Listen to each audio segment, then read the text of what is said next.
عدم گرم پانی، ٹھنڈا پانی، جس کو جیسی ضرورت تھی غسل نہ انفسنا ومن سیئات اعمالنا من يهده الله فلا مضل له ومن يضلل الله فلا هادي له واشهد ان لا اله الا الله وحده لا شريك له واشهد ان محمدا عبده ورسوله اما بعد فان خير الحديث كتاب الله وخير الهدي هدي محمد صلى الله عليه وسلم وشر الامور محدثاتها وكل محدثة بدعة وكل بدعة ضلالة وكل ضلالة في النار. فأعوذ بالله السميع العليم ومن الشيطان الرجيم. بسم الله الرحمن الرحيم. يا أيها الذين آمنوا اتقوا الله حق تقاته ولا تموتن إلا وأنتم مسلمون. يا أيها الناس اتقوا ربكم الذي خلقكم من نفس واحدة وخلق منها زوجها وبث منهما رجالا كثيرا ونساء واتقوا الله الذي تساءلون به والأرحام إن الله كان عليكم رقيبا.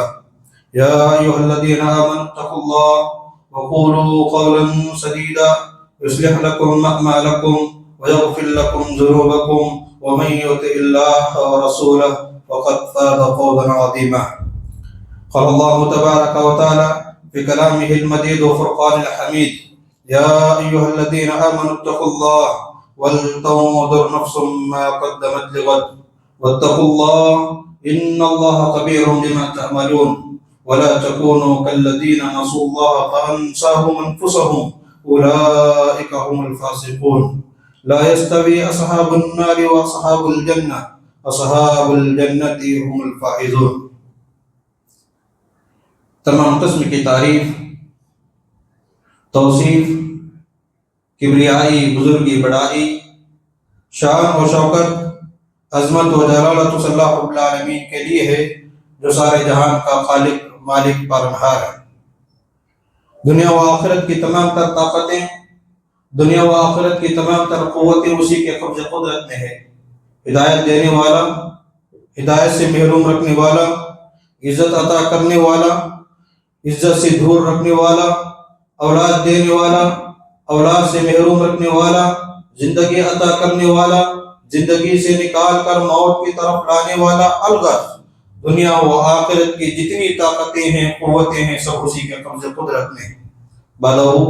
درود و سلام کا نزول میرے اور آپ کے آخری نبی جناب محمد مصطفیٰ صلی اللہ علیہ وسلم پر، جنہیں اللہ رب العالمین نے ساری دنیا کے لیے رحمت للعالمین، خاتم النبیین جناب محمد مصطفیٰ صلی اللہ علیہ وسلم بنا کر اس دنیا میں مبعوث فرمایا. حضرین جماعہ، نوجوانان اسلام، بزرگان دین اور اسلامی مائیں اور بہنیں، خطبہ جمعہ کی مناسبت سے خطبہ مسنونہ کے بعد قرآن مجید کی سورۃ الحشر کی ایک آیت کریمہ آپ کے سامنے تلاوت کی گئی. اسے آیت کریمہ کی روشنی میں کچھ باتیں نصیحت کے طور پر میرے لیے کچھ باتیں آپ کے سامنے رکھنے کی کوشش کروں گا. اللہ رب العالمین سے دعا ہے اللہ رب العالمین کہنے والے کو کہنے سے زیادہ اور سننے والے کو سننے سے زیادہ ہم تمام کو ان باتوں پر عمل کرنے کی توفیق نصیب فرمائے. آمین یا رب العالمین. حضرین اکرام، اللہ رب العالمین کا شکر احسان ہے، اللہ رب العالمین کا بڑا فضل ہے، اللہ رب العالمین کا بڑا کرم ہے کہ اس نے اپنی زندگی میں ہمیں رمضان جیسا مبارک مہینہ پھر نصیب فرمایا. ہمیں رمضان کے مہینے میں عبادتیں کرنے کی توفیق نصیب فرمائی، ہمیں رمضان کے مہینے میں قیام اللیل کرنے کی توفیق نصیب فرمائی، روزہ رکھنے کی توفیق نصیب فرمائی، قرآن مجید کی تلاوت کرنے کی توفیق نصیب فرمائی، اپنے مال میں سے اللہ کے راستے میں صدقہ و خیرات کرنے کی توفیق نصیب فرمائی. یہ اللہ رب العالمین کا ہمارے لیے بہت بڑا احسان ہے کہ اس نے اپنی زندگی میں مجھے اور آپ کو زندہ رکھا، اور زندہ رکھنے کے ساتھ ساتھ اللہ رب العالمین نے مجھے اور آپ کو نیک اعمال کرنے کی توفیق نصیب فرمائی. میں آپ کے سامنے بات بتا دوں، اللہ نے مجھے اور آپ کو رمضان کا مہینہ دیا. رمضان کا مہینہ دینے کے بعد اس میں عبادتیں کرنے کی توفیق بخشی. جو کچھ ہم نے نیک اعمال کرنا تھا ہم نے کر دیا. آخری کچھ دن باقی ہیں اس کو بھی غنیمت جانتے ہوئے زیادہ سے زیادہ اللہ رب العالمین کو راضی کرنے والے بن جائیں، اللہ رب العالمین کو خوش کرنے والے بن جائیں، زیادہ سے زیادہ توبہ استغفار کرنے والے بن جائیں، زیادہ سے زیادہ اللہ رب العالمین سے محبت کرنے والے بن جائیں۔ کیونکہ سلف صالحین کی عادت تھی، سلف صالحین کی یہ عادت تھی کہ رمضان کے آنے سے 6 مہینے پہلے، رمضان کا مہینہ آنے سے 6 مہینے پہلے اسلاف اللہ رب العالمین سے دعا کرتے تھے، اللہ رب العالمین ہمیں رمضان المبارک کا مہینہ نصیب فرما، ہمیں رمضان کا مہینہ نصیب فرما، اور ہمیں رمضان کے مہینے میں عبادتیں کرنے کی توفیق نصیب فرما، ہمیں رمضان کے مہینے میں روزے رکھنے کی توفیق نصیب فرما۔ اسلاف جو ہمارے سے پہلے نیک لوگ تھے، ان کی یہ عادت تھی کہ رمضان کے آنے سے 6 مہینے پہلے اللہ رب العالمین سے دعا کرتے تھے۔ اور مجھے اور آپ کو رمضان کا مہینہ نصیب ہو گیا، نصیب ہونے کے بعد ہم نے اعمال کیے، اس کے بعد اسلاف کی یہ عادت تھی کہ رمضان کا مہینہ پانے کے بعد، نیک اعمال کرنے کے بعد، صدقہ و خیرات کرنے کے بعد جب رمضان کا مہینہ چلے جاتا تو اس کے 6 مہینے تک اللہ رب العالمین سے دعا کرتے، اے اللہ رب العالمین رمضان میں ہم نے جو نیک اعمال کیے ہیں، جو ہم نے صدقہ و خیرات کیے ہیں، ہم نے روزہ رکھا ہے، ہم نے لوگوں کو اختیاری کرایا ہے، اور اس کے علاوہ ہم نے بہت سارے نیک اعمال کیے ہیں، اللہ رب العالمین تو ہمارے ان نیک اعمال کو قبول فرما، ہمارے ان نیک اعمال کو قبول فرما۔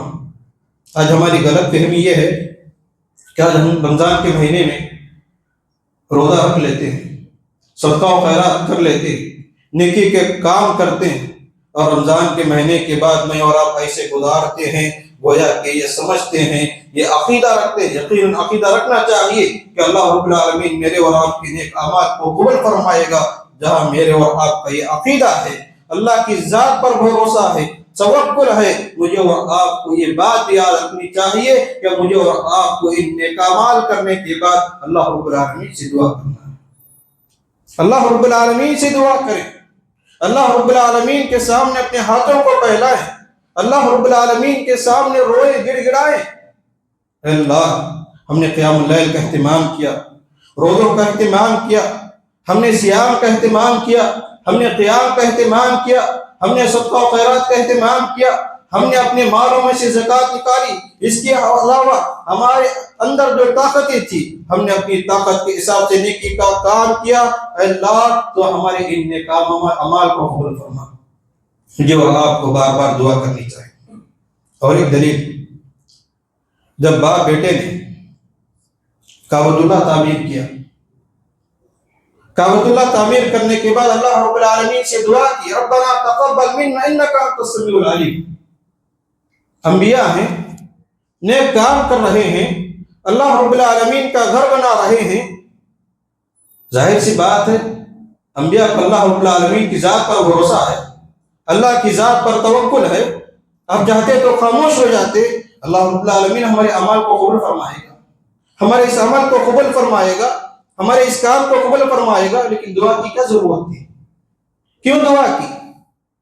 مجھے اور آپ کو یہ پیغام دینا چاہتے ہیں کہ جب بھی ہم نیک اعمال کریں، نیک اعمال کرنے کے بعد خوش فہمی میں رہنے کے بجائے اللہ سے دعا کریں، اے اللہ ہم نے جو کچھ نیک اعمال کیے ہیں ہم تیری توفیق اور تیری طاقت کی وجہ سے کیے۔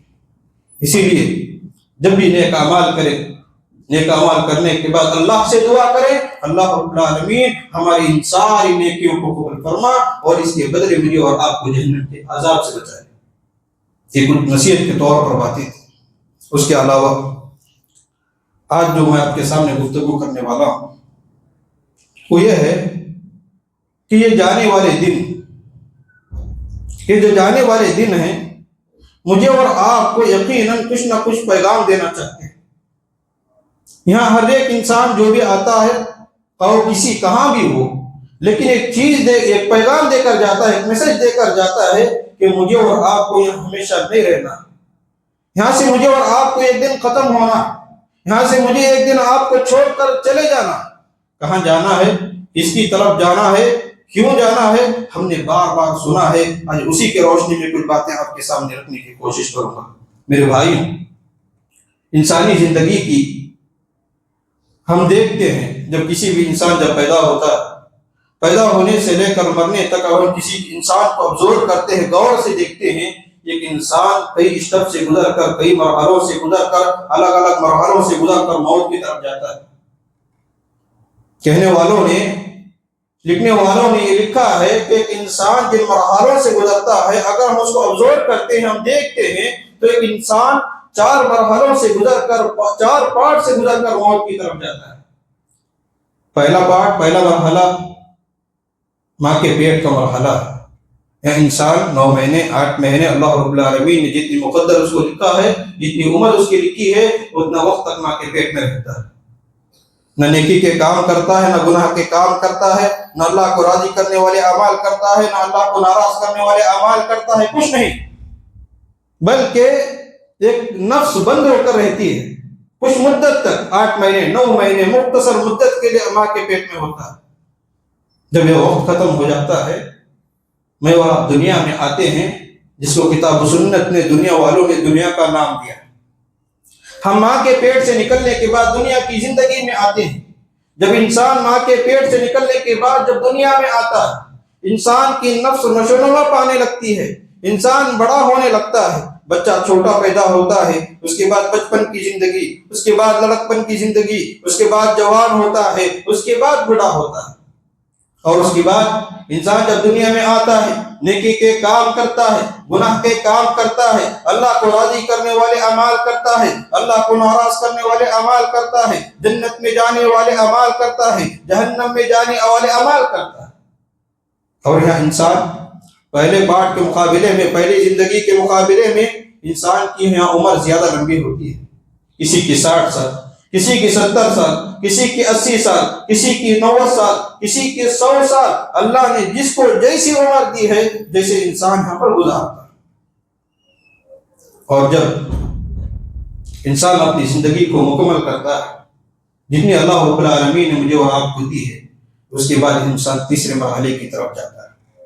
وہ تیسرا مرحلہ کیا ہے؟ قبر کی زندگی۔ قبر کی زندگی جس کو عالم برزخ کہا جاتا ہے۔ یہ قبر کی زندگی کا سفر بڑا لمبا سفر ہے، اور اس سفر میں مجھے اور آپ کو اکیلا سفر کرنا ہے، مجھے اور آپ کو اکیلا جانا ہے۔ نہ میرے اولاد میرے ساتھ آنے والی، نہ میرے والدین میرے ساتھ آنے والے، نہ میرے خاندان قبیلے میرے ساتھ آنے والے، نہ میرے دوست و احباب میرے ساتھ آنے والے، یہاں کچھ کسی کا کام نہیں آئے گا، بلکہ مجھے اور آپ کو اکیلا اس قبر کے اندر سونا ہوگا۔ کب تک سونا ہے؟ انسان کے مرنے سے لے کر، سانس کے بند ہونے سے لے کر، اسرافیل کے سور پھونکنے تک انسان کو اکیلا قبر کے اندر سونا۔ اور یہ جو سفر ہے، پہلے 2 مرحلوں کے مقابلے میں، پہلے 2 پارٹ کے مقابلے میں بڑا لمبا سفر۔ ماں کے پیٹ میں 8 مہینے تھے، 9 مہینے تھے، باہر نکل گئے، زندگی گزار لی، 60 سال 70 سال، کسی کی 30، کسی کی 20، کوئی پیدا ہونے سے پہلے انتقال ہوتا ہے، کوئی پیدا ہونے کے فوراً بعد انتقال ہو جاتا ہے۔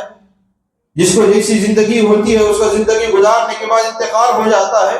لیکن قبر کی زندگی ایک ایسی زندگی ہے، انسان کے مرنے کے بعد سے لے کر قیامت کے قائم ہونے تک انسان کو قبر کے اندر اکیلا سونا۔ اور یہ قبر کیسا ہے؟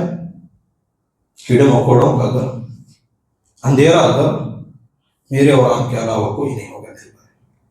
اس قبر کے اندر مجھے اکیلا رہنا، کوئی خاندان والا، کوئی قبیلے والا میرے ساتھ آنے والا نہیں ہے۔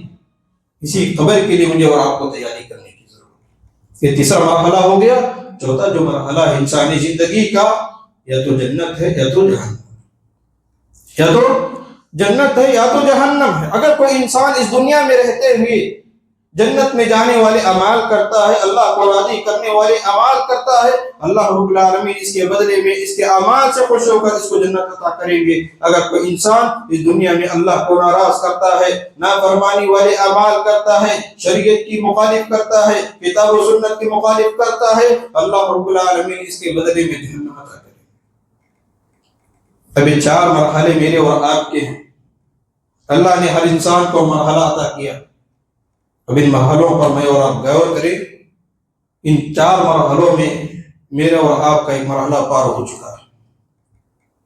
میں اور آپ ایک اسٹیپ پار کر چکے ہیں، میں اور آپ ماں کے پیٹ سے نکل چکے ہیں۔ ہم قیامت کی صبح تک جب تک اللہ رب العالمین نہ چاہیں ہم ماں کے پیٹ میں داخل نہیں ہو سکتے۔ ماں کے پیٹ کا مرحلہ میرے اور آپ کا ختم ہو چکا ہے، ہم دوبارہ اس مرحلے کی طرف سفر نہیں کر سکتے۔ اور جب ہم ایک مرحلے سے گزر چکے ہیں، ایک پارٹ سے میں اور آپ گزر چکے ہیں، تو میرے اور آپ کی زندگی کے 3 پارٹ باقی ہیں۔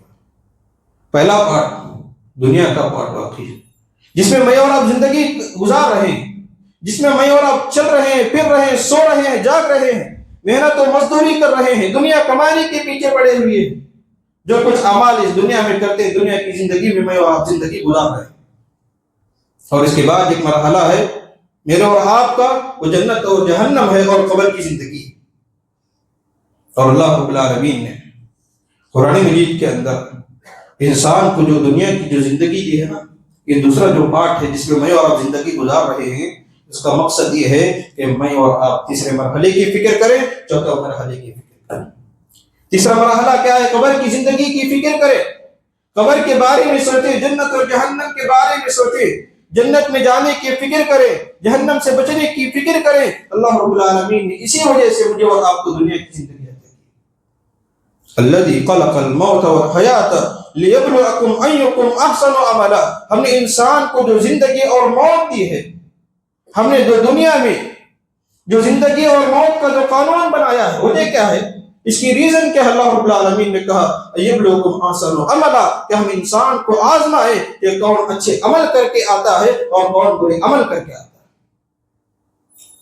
انسان کو آزمائش کے طور پر، انسان کو آزمانے کے لیے اللہ رب العالمین نے اس دنیا میں بھیجا ہے، تاکہ ہم انسان کو دنیا میں چھوڑے کہ کون کل قیامت کے دن اچھے اعمال لے کر آتا ہے، نیکی کے اعمال لے کر آتا ہے، گناہ کے اعمال لے کر آتا ہے، جنتی والے اعمال لے کر آتا ہے یا جہنم والے اعمال لے کر آتا ہے۔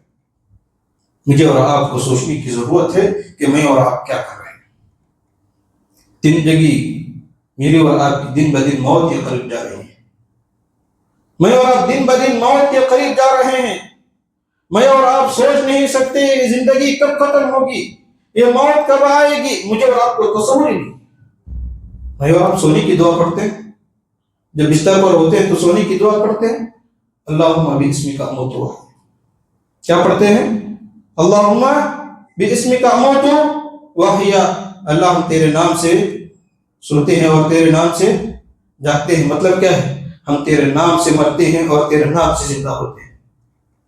ہم تیرے نام سے جاگتے ہیں اور تیرے نام سے مر جاتے ہیں، یعنی سو جاتے ہیں۔ تو معلوم ہوا کہ جب انسان اس دعا پڑھ کے سوتا ہے، اللہ رب العالمین نے توفیق دی تو میری اور آپ کی آنکھ کھلے گی۔ اللہ نے مجھے اور آپ کو اگر توفیق نہ دی تو ہمیشہ ہمیشہ کے لیے آپ سو جائیں گے۔ کتنے ایسے رشتے دار تھے، کتنے ایسے دوست و احباب تھے، کتنے ایسے گھر والے تھے، ہم نے بارہا اپنے خاندان والوں کو دیکھا ہوگا کہ رات میں ملاقات کرتے ہیں، ساتھ میں بیٹھ کر کھانے کھاتے ہیں، بات چیت ہوتی ہے، گفتگو ہوتی ہے، خیریت ہوتی ہے، جا کے سو جاتے ہیں، صبح ان کی آنکھ نہیں کھلتی، ہمیشہ ہمیشہ کے سفر کے لیے نکل جاتے ہیں، تصور ہی نہیں ہوتا تو ہم بعد میں کیا باتیں کرتے ہیں۔ رات میں اچھی بات کی، اچھی ملاقات کی، اچھی گفتگو ہوئی، کبھی نہ کھانے والی چیزوں انہوں نے کھا لیا، کبھی نہ کرنے والی باتوں انہوں نے کر دیا، ایسی باتیں میری اور آپ کی زبان پر آتے ہیں۔ مطلب یہ ہے کہ موت کب، کہاں، کس حال میں میری اور آپ کی آتی، مجھے اور آپ کو نہیں معلوم ہے۔ اسی وجہ سے اللہ رب العالمین، اسی وجہ سے کسی نے سچ کہا، آتی ہے وہاں موت جہاں گھر نہیں ہوتے، آتی ہے وہاں موت جہاں گھر نہیں ہوتے، بہتوں کو کفن تک بھی میسر نہیں ہوتے۔ کتنے ایسے لوگ ہیں ہوائی جہاز پر سفر کر رہے ہیں، پلین میں سفر کر رہے ہیں، ایکسیڈنٹ یا کسی ذریعے سے ختم ہو گئے، کراش ہو گئی تو لوگ انتقال کر گئے، ان کی باڈی تک نصیب نہیں۔ کتنے ایسے لوگ ہیں پانی میں سفر کر رہے ہیں، جہاز میں سفر کر رہے ہیں، ہمیشہ ہمیشہ کے لیے ڈوب گئے، کشتی ڈوب گئی، ان کی لاشیں تک میسر نہیں۔ کتنے ایسے لوگ ہیں جو موٹر سائیکل کے ذریعے سے، کار کے ذریعے سے سفر کرتے ہیں جنگلوں میں، کسی اور جگہ پر، ان کی باڈی انسان کو نصیب نہیں ہوتی۔ اسی وجہ سے کسی نے کہا ہے آتی ہے وہاں موت جہاں گھر نہیں ہوتے، آتی ہے وہاں موت جہاں گھر نہیں ہوتے، اور تم کو کفن تک بھی میسر نہیں۔ کتنے ایسے لوگ جہاں مر جاتے ہیں ان کو کفن دینے والا کوئی نہیں ہوتا، ان کو غسل دینے والا کوئی نہیں ہوتا، ان کو پہچاننے والا تک بھی کوئی نہیں ہوتا۔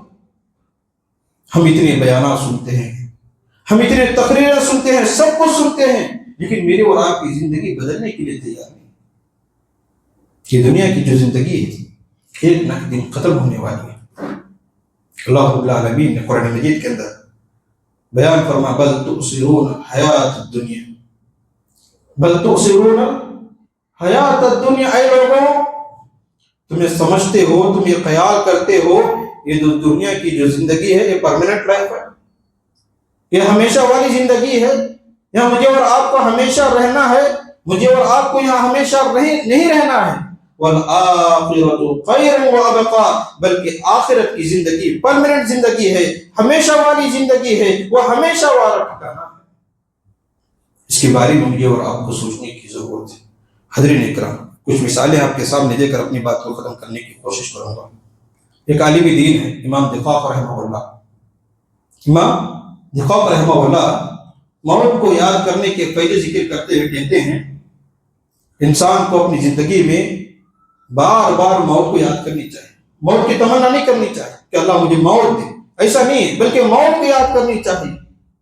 مرنا ہے، قبر میں جانا ہے، اللہ کے سامنے کھڑے ہونا ہے، سوال اور جواب ہوں گے، اللہ کے سامنے جواب دینا ہے۔ اس کے بارے میں مجھے اور آپ کو سوچنے کی ضرورت ہے۔ اگر کوئی انسان موت کو یاد کرتا ہے تو اس کی 3 فائدے ذکر کرتے ہیں۔ کیا کرتے ہیں؟ 3 فائدے ذکر کرتے ہیں۔ پہلا فائدہ، اسے توبہ کی جلدی توفیق نصیب ہوتی ہے، توبہ کی توفیق جلدی نصیب ہوتی ہے۔ جو انسان بار بار موت کو یاد کرتا ہے، قبر کو یاد کرتا ہے، جہنم کی آگ کو یاد کرتا ہے، جہنم کی کیفیت کو یاد کرتا ہے، قبر کے گڑھے کو یاد کرتا ہے، تو اس کو فائدہ یہ ہوگا کہ اس کو جلدی توبہ کرنے کی نصیب ہوگی۔ ہمیشہ ڈر رہا ہوگا کب موت آئے گی، کہاں آئے گی، کس حال میں آئے گی، اللہ سے توبہ کر لوں گا، گناہ معاف فرما لوں گا۔ انسان توبہ کرنے کے پیچھے پڑتا ہے۔ اگر کوئی انسان موت کو زیادہ سے زیادہ چلتے پھرتے، اڑتے بیٹھتے، سوتے جاگتے اگر انسان موت کو یاد کرتا ہے، اللہ اس موت کو یاد کرنے کی وجہ سے اسے توبہ کرنے میں آسانی نصیب کرتا ہے اور اسے توبہ کرنے میں جلدی نصیب ہوتی ہے۔ ایک فائدہ۔ اور دوسرا فائدہ، قیامت نصیب ہوتی ہے۔ قیامت مطلب کیا ہے؟ قناعت نصیب ہونا مطلب کیا ہے؟ انسان کو جتنا ملتا ہے اس پر انسان صبر کر لیتا ہے۔ جب انسان موت کو زیادہ یاد کرتا ہے تو اس کو قناعت نصیب ہوتی ہے۔ قناعت کہتے ہیں کہ جتنا بھی ملتا ہے اس کو خوش ہوتا ہے۔ انسان ہے صبح سے شام تک کوششیں کی، محنتی کی، 400 روپے اس کو اگر مل گئے تو اس پر کیا کرتا ہے؟ اللہ کا شکر ادا کرتا ہے، صبر کر لیتا ہے۔ صبر کر لیتا ہے، کیا سوچ کے صبر کر لیتا ہے؟ آج 400 روپے ہے، صبح سے شام تک میں نے محنت کی، مزدوری کی، کل آنکھ کھلے گی نہ کھلے گی کس کو معلوم، کل دنیا میں رہوں گا نہ رہوں گا کس کو معلوم، کل میری موت آ جائے کس کو معلوم۔ انسان یہ سوچ کر کیا کرتا ہے؟ قناعت محسوس کرتا ہے، جتنا مل گیا اس پر شکر ادا کرتا ہے، صبر کرتا ہے اور اللہ رب العالمین سے توبہ استغفار کرتا ہے۔ اور تیسری چیز، موت کو یاد کرنے سے مجھے اور آپ کو یہ ملتی ہے کہ عبادت میں لذت محسوس ہوتی ہے۔ عبادات میں لذت محسوس ہوتی ہے۔ لذت کس کو کہتے ہیں؟ مٹھاس، مزہ آتا ہے عبادت میں۔ اللہ کے رسول صلی اللہ علیہ وسلم نے کیا کہا؟ جب تم نماز پڑھو تو اس گمان کے ساتھ پڑھو، اس عقیدے کے ساتھ پڑھو، اس سوچ کر پڑھو یہ نماز میری زندگی کی آخری نماز ہے، یہ نماز میری زندگی کی آخری نماز ہے، یہ رکوع میری زندگی کا آخری رکوع، یہ سجدہ میری زندگی کا آخری سجدہ ہے۔ اس تصور کے ساتھ میں نماز پڑھو۔ اسی وجہ سے امام دقاق رحمہ اللہ نے کہا کہ اگر کوئی انسان موت کو زیادہ یاد کرتا ہے تو اس کو عبادتوں میں لذت پیدا ہوگی، عبادتیں کرنے میں مزہ آئے گا، بڑے دماغ کے ساتھ، حاضر دماغ کے ساتھ، خلوص کے ساتھ، اطمینان کے ساتھ، صبر کے ساتھ نمازیں پڑھے گا۔ اگر دنیا کی فکر ہوگی تو کیا کرے گا؟ جلدی جلدی آئے گا، وضو کیسے بھی اسے کرے گا، 2 رکعت نماز پڑھے گا، چلے جائے گا، تصور ہی نہیں ہوگا، گمان بھی نہ ہوگا کہ اللہ قبول کرے گا نہ کرے۔ ہم نے نماز پڑھ لیا، اللہ کے حوالے کر دیا، قبول کرنا ہے تو کر لے، تو تیری مرضی۔ اگر کوئی انسان موت کو یاد کرتا ہے تو اس کو موت کو یاد کرنے کی وجہ سے اللہ رب العالمین 3 فائدے اس کو ذکر کریں گے۔ پہلا فائدہ یہ ہوگا کہ توبہ میں جلدی نصیب ہوگی، تیسری قناعت نصیب ہوگی، جتنا بھی ملے گا صبر کر لے گا، تیسری چیز عبادت کرنے میں مزہ آئے گا۔ یہ 3 فائدے ہیں۔ اگر کوئی انسان زندگی میں اتنا مشغول ہو جائے، اتنا بیزی ہو جائے کہ اس کو موت یاد ہی نہ ہو، موت کو پوری طریقے سے بھول گیا، جب بھی موت کا نام سنتا ہو، موت کا نام دماغ میں آتا ہو تو اس کو ٹینشن شروع ہو جاتی ہے، ڈرنے لگتا ہے، موت کو پوری طریقے سے غافل ہو جاتا ہے۔ اگر کوئی انسان ایسا ہوتا ہے تو اس کو 3 نقصان ہوں گے۔ کتنے؟ 3 نقصان ہوں گے۔ پہلا نقصان کیا ہوگا؟ اگر کوئی انسان موت سے غافل ہو جاتا ہے، اسے جلدی توبہ کرنے کی نصیب نہیں ہوگی، جلدی توبہ کی نصیب نہیں ہوگی۔ جوان آدمی ہے، کیا سوچے گا؟ جوان ہوں، ابھی 30 سال کی عمر ہے، 15 سال کی عمر ہے، 40 سال کی عمر ہے، جو کرنا ہے کر لو اسی میں، ابھی بڑھاپا باقی ہے، بوڑھے ہو جائیں گے توبہ کریں گے، ریٹائرڈ ہو جائیں گے تو مسجد میں چلے جائیں گے، اللہ رب العالمین کے سامنے ماتھا ٹیکیں گے، ایسا سوچتا ہے انسان۔ اسی لیے اگر کوئی انسان موت سے غافل ہو جاتا ہے، موت سے دور ہو جاتا ہے، موت سے غفلت برتتا ہے، تو اسے توبہ کی نصیب نہیں ہوگی، جلدی نصیب نہیں ہوگی۔ سوچے گا ابھی جوانی باقی ہے، ابھی 30 سال باقی ہے، 40 سال باقی ہے، ابھی شادی ہونا ہے، فلاں ہونا ہے، فلاں ہونا ہے، فلاں ہونا ہے، اسی چکر میں اس کی موت آ جاتی ہے، اسی چکر میں موت کے حوالے ہو جاتا ہے، سوچ بھی نہیں سکتا۔ ابھی رمضان کے مہینے کی بات بول رہا ہوں، تقریباً 3 یا 4 رمضان کی بات ہے، 3 یا 4 رمضان کی بات۔ کرناٹکا میں ایک گاؤں ہے، تقریباً بلاری سے 100 کلومیٹر، نوجوان بچہ جس کی شادی ہو کر صرف 2 مہینے، نوجوان بچہ جس کی شادی ہو کر 2 مہینے ہوئے ہیں، صبح سحری کرتا ہے، افطاری سے پہلے وہ انتقال کر جاتا ہے، روزہ کھولنے سے پہلے وہ انتقال ہو جاتا ہے، مر جاتا ہے، موت کے حوالے ہو جاتا ہے۔ اتنے شادی ہو کے کتنے مہینے ہوا؟ صرف 2 مہینے، صرف 2 مہینے۔ بتاؤ انسان کتنے خواب دیکھا ہوگا، کتنا کیا سوچا ہوگا، کتنی تیاری کیا ہوگا کہ رمضان کا مہینہ ہے، نئی نئی شادی ہوئی ہے، گھر میں جاؤں گا، بیوی کو خوش کروں گا، والدین کو خوش کروں گا، ان کے ساتھ عید پر آؤں گا، کتنی تیاری اس نے کیا ہوگا۔ کہ موت کا فرشتہ انہیں موقع دیا، کہ اللہ رب العالمین نے انہیں موقع دیا، موت کا وقت آیا، ختم ہو گیا۔ میرے بھائیوں، یہ موت مجھے اور آپ کو کب آئے میں اور آپ نہیں جانتے، اس لیے اگر کوئی انسان موت سے غافل ہوتا ہے تو اس سے پہلا نقصان یہ ہوگا کہ اسے جلدی توبہ کی نصیب نہیں ہوگی، دوسری قناعت بھی نصیب نہیں ہوگی۔ موت کو انسان جب بھول جاتا ہے نا، یہ سمجھتا ہے کہ دنیا کی زندگی پرماننٹ لائف ہے، دن ساری رات ساری خون پسینہ ایک کر کے سب کچھ کر کے نمازوں سے غافل، ماں باپ کو خوش کرنے کے لیے کیا کرتا ہے؟ بچوں کو خوش کرنے کے لیے نہ نمازوں کی پابندی، نہ دین کی پابندی، نہ قرآن کی تلاوت، کچھ نہیں، دنیا دنیا دنیا، پوری طریقے سے دنیا میں ہو جاتا ہے۔ آج 1000 روپے کما لیا، کل 2000 کمانے کی فکر کرتا ہے۔ فکر کریں، اس کا مطلب یہ نہیں کہ ہم اس کو اور دعوت نہیں دیتے، اب کمائیں، محنت کریں، مالدار بنیں، دین کے راستے میں خرچ کریں، دنیا بھی بنائیں اور اس کے ساتھ ساتھ آخرت بھی بنائیں۔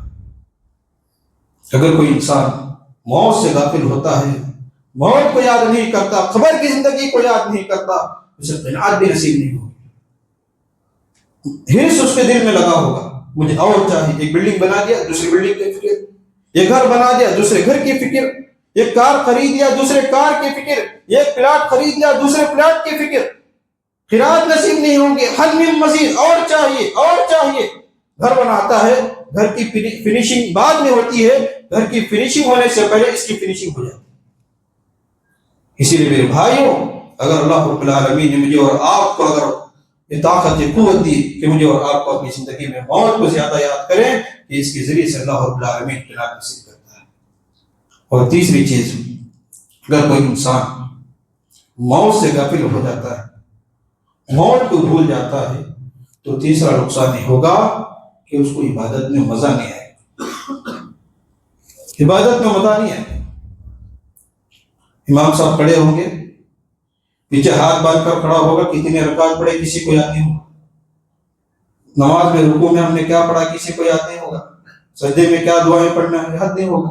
عبادت میں مزہ نہیں ہے. بس اذان ہو گئی ظہر کی نماز پڑھنا ہے, وضو کریں گے, وضو کا طریقہ نہیں معلوم, وضو کی بات کی دعا نہیں معلوم, وضو کی شرائط کیا ہے نہیں معلوم, بس مسلمان ہیں آ گئے وضو کر لیے جیسا وضو آنا تھا آ گیا, نماز میں آ گئے نماز پڑھ لیے چلے گئے. عبادات میں مزہ نہیں ہوگا, عبادات میں لذت محسوس نہیں ہوگی. میرے بھائیوں موت کو زیادہ سے زیادہ یاد کرو. اللہ رب العالمین اس کے ذریعے سے مجھے اور آپ کو دنیا و آخرت بہتر کر سکتا ہے. اور کچھ باتیں اور آگے چلیں, کچھ مثالیں یہ بھی ہیں. ایک مرتبہ حضرت عثمان بن عفان رضی اللہ تعالیٰ حضرت عثمان بن عفان رضی اللہ تعالیٰ گھر سے باہر نکلے. عرب کی چلچلاتی ہوئی دھوپ, عرب کی بہت زیادہ دھوپ, گرمی کا زمانہ ہے. عرب کی گرمی ہماری گرمی سے زیادہ ہوتی ہے, عرب کی دھوپ ہماری دھوپ سے زیادہ ہوتی ہے, اور وہ ہماری طریقے سے نہیں بلکہ اس زمانے میں ریگستان تھا, بالو ہوا کرتی تھی. دیکھتے ہیں اپنے گھر سے باہر نکلنے کے بعد ایک آدمی ہے جو پاگلوں کی طرح کبھی ادھر جاتا ہے تو کبھی ادھر جاتا ہے. حضرت عثمان کہتے ہیں کہ میں جب گھر سے باہر نکلا راستے میں ایک آدمی کو دیکھتا ہوں تو کبھی ادھر جاتا ہے کبھی ادھر جاتا ہے, کبھی پاگلوں کی طرح پھرتا ہے. حضرت عثمان نے اس کو غور سے دیکھا. جب غور سے دیکھا تو دیکھا وہ کوئی معمولی انسان نہیں بلکہ حضرت عمر بن خطاب ہے. کون؟ حضرت عمر بن خطاب ہے. حضرت عمر بن خطاب کو بلایا, عمر بن خطاب ادھر آؤ. کہا کہ کیا ہو گیا؟ انہوں نے کہا کہ بیت المال کا اونٹ گم ہو گیا. کیا کہا؟ بیت المال کا اونٹ گم ہو گیا ہے, اس کو ڈھونڈنے کے لیے میں نکلا, اس کو ڈھونڈنے کے لیے, اس کو تلاش کرنے کے لیے میں نکلا. اس بات نے کیا کہا, اے عمر گرمی کا زمانہ ہے, زیادہ دھوپ ہے, چلچلاتی ہوئی دھوپ ہے, آؤ تھوڑا ریسٹ کر لو, تھوڑا آرام کر لو, بعد میں پھر ڈھونڈتے ہیں. انسانیت کی بات ہے نا. کوئی بھی آدمی جب پریشان ہوتا ہے تو اس کو یہی بات کہا جاتی ہے, یہی کہا جاتا ہے کیوں اتنا پریشان ہو رہے, تھوڑا بیٹھ جاؤ, بعد میں تلاش کر لیں گے, بعد میں ڈھونڈ لیں گے. حضرت عمر رضی اللہ تعالیٰ غصے میں, حضرت عمر غصے میں آ گئے. کہا کہ عثمان کیا کرو, قیامت کے دن تم میرے گناہوں کو بوجھ اٹھاؤ گے؟ کیا تم بیت المال کی اونٹ کی ذمہ داری لو گے جو آج گم ہو گیا, اور مجھے کہتے ہو کہ تھوڑا فرصت لے لو, تھوڑا آرام کر لو, کہ ہم بعد میں تلاش کریں گے؟ میرے بھائی دیکھیے کل قیامت کے دن کی فکر, موت کے بعد کی زندگی کی فکر, اور احساس ذمہ داری کہ وہ اپنی ذمہ داری کا کس طریقے سے احساس کر لے گا. یہ کچھ باتیں تھیں جو نصیحت کے طور پر میں نے آپ کے سامنے رکھنے کی کوشش کی. مجھے اور آپ کو ہمیشہ اپنی موت کو یاد کرنے کی کوشش کرنی چاہیے, کیونکہ جو زندگی ہے یہ پرماننٹ زندگی ہے. میں اور آپ کب ختم ہو جائیں, کب اس دنیا سے رخصت ہو جائیں, میں اور آپ نہیں جانتے. میسج کے طور پر یہ بات آپ کے سامنے رکھتا ہوں. شاید میں نے بات آپ کے سامنے بار بار کہا ہے, بار بار میں نے کہا ہے, لیکن آج بھی میں بات آپ کے سامنے کروں گا. آج جمعہ کا دن ہے میرے بھائیوں, جمعہ کا دن ہے. میں اور آپ غسل کر کے آئے ہیں, نہا کے آئے ہیں. میری اور آپ کی زندگی میں ایسا وقت آئے گا کہ مجھے اور آپ کو نہلا کے لائے جائے. آج ہم گرم پانی, ٹھنڈا پانی, جس کو جیسی ضرورت تھی وہ سب نہا کر آئے ہیں, لیکن میری اور آپ کی زندگی میں ایک ایسا وقت آئے گا کہ مجھے اور آپ کو نہلا کے لایا جائے. آج میں اور آپ اپنے من پسند کپڑے پہن کر آئے ہیں, اچھے اچھے لباس پہن کر آئے ہیں, جس کو جیسا لباس پسند تھا, جیسے کپڑے پسند تھے ویسے پہن کر آئے ہیں. میری اور آپ کی زندگی میں ایک ایسا وقت آئے گا کہ مجھے اور آپ کو کپڑے پہنا کر لایا جائے. آج میں اور آپ اپنی گاڑیوں میں آئے ہیں, کوئی کار میں آیا ہے, کوئی سائیکل میں آیا ہے, جس کو جیسی طاقت تھی ویسے آیا ہے. میری اور آپ کی زندگی میں ایک ایسا وقت آئے گا کہ مجھے اور آپ کو کھانڈوں پہ سوار کر کے لایا جائے. آج میں اور آپ نماز پڑھنے کے لیے آئے ہیں. میری اور آپ کی زندگی میں ایک ایسا وقت آئے گا کہ میری اور آپ کی نماز پڑھنے کے لیے مسجد میں لایا جائے. کسی کو انکار ہے؟ کوئی انکار کر سکتا ہے تمام چیزوں سے؟ میرے بھائی یقین ہے ایک دن میرے ساتھ بھی ہونی ہے، آپ کے ساتھ بھی ہونی ہے۔ یہ وقت آنے سے پہلے، یہ زندگی ختم ہونے سے پہلے، یہ موت کے آنے سے پہلے، یہ آنکھ بند ہونے سے پہلے، یہ دھڑکن بند ہونے سے پہلے، یہ دیکھتی آنکھ بند ہونے سے پہلے مجھے اور آپ کو موت کے بعد کی زندگی، قبر کی زندگی، جنت و جہنم کے بارے میں سوچنے کی توفیق نصیب فرمائے۔ اللہ رب العالمین سے دعا ہے، اللہ رب العالمین ہم میں سے جو بھی گنہگار ہے، خطا کار ہے، اللہ ہمارے گناہوں کو معاف فرما، ہمارے خطاؤں کو معاف فرما، ہمارے لغزشوں کو معاف فرما۔ اللہ رب العالمین ہم میں سے جو بھی روزوں کا اہتمام کیا ہے، اللہ ہمارے روزوں کو قبول فرما۔ ہم میں سے جو بھی صدقہ و خیرات کیا ہے، اللہ ہمارے صدقہ کو قبول فرما، صدقہ و خیرات کو قبول فرما۔ اللہ ہم نے امام کے پیچھے کھڑے ہو کر تراویح کا اہتمام کیا، قرآن کو سنا ہے، اللہ ہماری تراویح کو قبول فرما، قرآن کے سننے کو قبول فرما۔ اللہ ہم میں سے جو بھی انسان قرآن کی پابندی کی ہے، اللہ اس قرآن کی تلاوت کو تو قبول فرما، اس کے ذریعے سے جہنم کی آگ سے مجھے اور آپ کو نصیب فرما۔ اللہ رب العالمین ہمارے سے پہلے جو بھی ہمارے خاندان میں، قبیلے میں، ہمارے معاشرے میں، ہمارے سے پہلے جو بھی قبر کے آغوش میں آ چکے ہیں، اللہ ان کے گناہوں کو معاف فرما، ان کے خطاؤں کو معاف فرما۔ اللہ رب العالمین انہیں کروڑ کروڑ جنت نصیب فرما۔ اللہ دنیا کے کونے کونے میں جہاں بھی مسلمان ہیں، پریشان ہیں، ستائے جا رہے ہیں، کاٹے جا رہے ہیں، اللہ تو ان مسلمانوں کی حفاظت فرما۔ اللہ رب العالمین مسلمانوں کی عزتوں کی حفاظت فرما، اللہ ان کی خونوں کی حفاظت فرما، اللہ ان کی جسموں کی حفاظت فرما۔ اللہ مسلمان کو مسلمان بن کر زندگی گزارنے کی توفیق نصیب فرما۔ اللہ غزہ کے مسلمانوں پر رحم فرما، اللہ ان پر رحم فرما، اللہ رب العالمین ان کی حفاظت فرما، اللہ انہیں غیبی مدد نصیب فرما۔ اللہ فلسطین کے مسلمانوں کی تو حفاظت فرما، اللہ ان کی غیبی مدد کرنے کی توفیق نصیب فرمائے۔ اللہ رب العالمین ہمیں سے جو بھی نیک اعمال کیے ہیں، اللہ ہماری نیک اعمال کو قبول فرمائے۔ اللہ جب تک دنیا میں رکھ، اسلام کی حالت پر رکھ، اور جب خاتمہ ہو تو ایمان کی حالت پر ہو۔ ربنا تقبل منا انک انت السمیع العلیم وتب علینا انک انت التواب الرحیم۔